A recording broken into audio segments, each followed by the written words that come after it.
선생님 안녕하세요. 네, 안녕하세요. 네. 2023년 개묘년에 돼지띠 운세 여쭤보려고요. 돼지띠. 내년도 돼지띠들 같은 경우는 운기는 그렇게 나쁘지 않아요. 운기는 나쁘지 않아.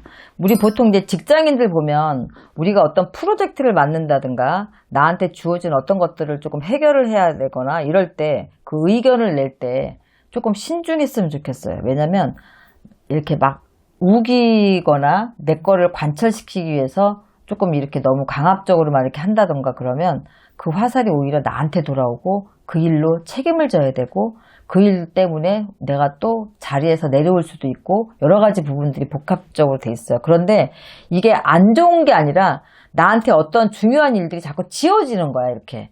운기 자체가 나쁘지 않기 때문에. 그런데 그런 부분에 있어서 조금 내가 서두르거나 여러 사람의 의견을 좀 들어서 공통적인 의견을 들어서 다수의 의견을 따라가는 것보다 내가 독단적으로 움직일 경우에 내가 분명하게 책임질 일이 생긴다 그거거든요. 근데 오히려 예전에 담당했던 어떤 업무 부서로 변경이 된다든가 그래서 내가 기존에 해왔던 능숙하고 내가 편했던 그런 일을 오히려 하게 되면 요건 좌천이나 이런 것이 아니라 오히려 나한테 승진의 케이스가 될 수도 있어요. 오히려.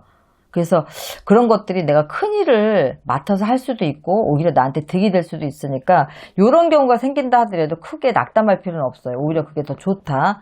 그런데 내가 여러 가지 흐름이 막혀서 그런 게 아니라 운의 흐름은 좋은데 내가 독단적으로 책임져야 되는 어떤 부분들이 생기니까 그럴 때는 내가 혼자 내 이름을 걸고 나서지 말고 여러 의견을 종합해서 같은 이름으로 해서 어떤 의견을 낸다든가 이런 것들이 훨씬 좋다라는 얘기죠.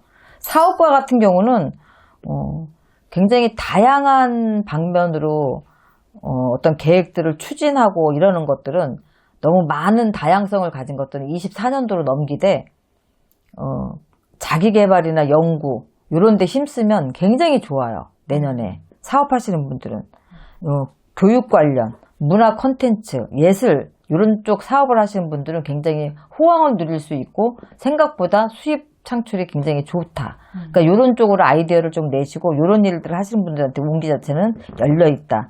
인테리어, 건축 이쪽도 마찬가지예요. 그러니까 건축업보다는 인테리어 쪽이 더 호황이다 이렇게 생각하시면 될 것 같아요. 이 사업장의 이동이나 신사업, 업종 변경 이런 것들은 이제 생각보다 투자금 회수나 수익 부분에서 그닥 메리트가 없어요. 그래서 새롭게 시작하는 것들은 24년도로 넘기시라라고 얘기한 건 뭐냐면 충분히 준비를 하시고 올해는 그런 것보다는 기존에 내가 했던 것들 중에서 일어날 수 있는 일들이 많거든요. 그래서 무리하게 어떤 것들을 다양하게 막 이렇게 투자하고 설계하고 하는 것들은 별로 좋지 않기 때문에 그런 것들은 좀 안 하시는 게 좋고 재물면으로는 지출 관리만 잘하면 나쁘지 않아요. 그만큼 수익이 들어오는 해거든요. 저희 돼지띠들이. 그래서 지출 관리만 잘하면 나쁘지 않고 오히려 목돈도 들어와. 어떤 투자 수익이라든가 상속, 부모님들이 재산을 미리 분할을 해준다든가 뭐 이렇게 해서 들어오는 상속분 이런 거 또 아니면 내가 어디에다 투자를 해놨는데 그런 것들이 잠시 잠깐 이득을 봐서 나한테 수익이 들어온다든가 그런데 사실상 재투자는 안 돼요. 거기까지 재투자는 안 돼. 오히려 지키는 게 훨씬 더 이득이고 어떻게 보면 수익을 창출했으면 손해가 없다면 조금 나중을 생각해서 회수하는 것도 나쁘진 않아. 그렇지만 거기에 대한 재투자는 안 돼요. 그것만 명심하시면 될 것 같고 우리가 연애 부분으로 놓고 보면 약간 정리하는 운기예요. 이럴 때는 이별수가 당연히 있죠. 기혼자들. 특히 이 새로운 인연을 만들어서 오히려 두 연인을 다 잃는 경우도 생기거든요. 그래서 기혼자들은 내가 항상 하는 얘기지만 어떤 운기 자체의 흐름이 이럴 때 꼭 어떤 다른 분을 꼭 만들어. 여자든 남자든. 희한하게 이게 돼요. 이렇게 운기가 그러면 어쩔 수 없나 봐. 잘 가시다가도 그런 게 잘못돼서 꼭 이별수가 들거든요. 그래서 우리 돼지띠에 현재 결혼을 해서 살고 계시는 분들은 명심 잘 하셔서 이런 일을 안 만드셨으면 좋겠어요. 어차피 내 운기 자체가 정리하는 운기예요. 내 아내를 정리하는 것보단 연인을 정리하는 게 낫겠죠. 자식도 있고 가정이 있으니까. 네. 왜 한숨을 아, 당연히 연인을 정리해야죠. 그래서 그런 거 자체를 안 만들면 더 좋겠지만, 네. 그런 게 없다 하더라도 다른 일적으로라도 정리에 이 운기가 들어오면 부인하고도 안 좋아질 수가 있는 상황이거든요. 그러니까 그런 상황을 만들지 않아야 되겠죠, 일단은. 미혼인 분들, 솔로이신 분들은 과거의 연인과의 인연이 다시 이루어지는 경우가 생겨요.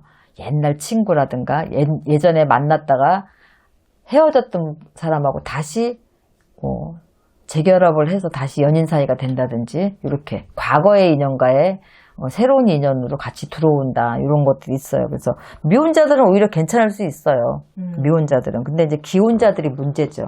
항상 보면 기혼자들이 문제시고 이 돼지띠들은 특히나 생각지도 않은 엉뚱한 곳에서 터지는 게 많아요. 돼지가 하늘을 못 본대잖아요. 하늘을 쳐다보지 못한다잖아요. 보는데 한정이 돼 있어요. 외골수적인 것들이 굉장히 많아. 그래서 그런 부분에 있어서 조금 하늘도 보고 옆도 보고 뒤도 보고 이렇게 해야 되는데 그게 안 되니까 이제 조금 그런 것도 없지 않아 있어요. 이 띠별을 찾아보면. 그래서 이런 부분들을 좀 조심해야 되겠다. 건강 부분은 과거의 질병이 다시 재발. 연세 있으신 엄마 아빠들은 좀 신경 쓰셔야 되겠고 꼭 중년에도 건강한 건 아니에요. 다들 자기 질병이 있어. 한두 가지씩은. 또 사고도 있어요. 근육이라든가 인대 쪽 이렇게 사고 나는 것도 있고 그러니까 낙상을 좀 조심해야 되겠죠. 교통사고 이렇게. 그리고 은근히 우리 엄마 아빠들이나 어린아이들 피부병 때문에 고생할 일도 있으니까 이런 부분 좀 신경 쓰시고 돼지띠들이 보면은 거의가 좀 고지식하신 분들이 굉장히 많고 조금 앞뒤가 막혔다라고 융통성이 없다라고 보시면 돼요. 그게 이제 동물의 특성상 참 기가 막히게 이렇게 잘 갖다 붙여놔요. 이렇게 우리가 시비간지를 보면. 근데 돼지띠 분들은 그럴 수밖에 없어요. 동물 자체가 잘 주위를 볼 수 있는 이 몸의 구조를 가지고 있지 않기 때문에 그래서 이런 것들이 사주상에도 사실 나오거든요. 그래서 이런 고지식한 면 이런 것들이 나한테 크게 도움이 될 수도 있는 한 해가 계면이 될 수 있어요. 그래서 한 길만 파고 또 내 거를 잘 지키고 이러면은 훨씬 더 좋은 큰 탈이 없고 애기 많이 없는 한 해를 보낼 수 있으니까 참고들 하셨으면 좋겠습니다. 네, 오늘도 좋은 말씀 감사합니다. 네, 수고하셨습니다.